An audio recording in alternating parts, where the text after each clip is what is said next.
জনতা, সকলের প্রতি সালাম, আসসালামু আলাইকুম ওয়া রাহমাতুল্লাহ।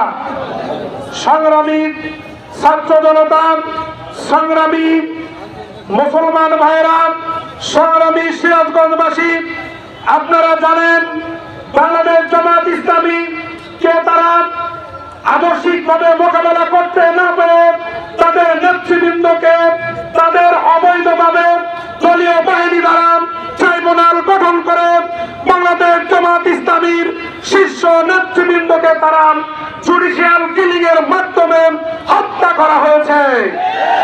তার ধারাবাহিকতায় সাজানো মিথ্যা মামলায় জনাব এটিএম আজহারুল ইসলামকে তারা এখনো জেলখানায় বন্দী করে রেখেছে।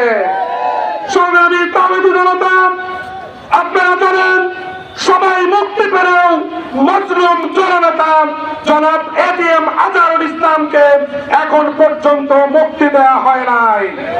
আমরা অন্তর্বর্তীকালীন সরকারকে বলতে চাই, সকল রাজনৈতিক বন্দীদেরকে মুক্তি দেওয়া হলেও কেন এখনো এটিএম আজহারুল ইসলামকে মুক্তি দেওয়া হলো না?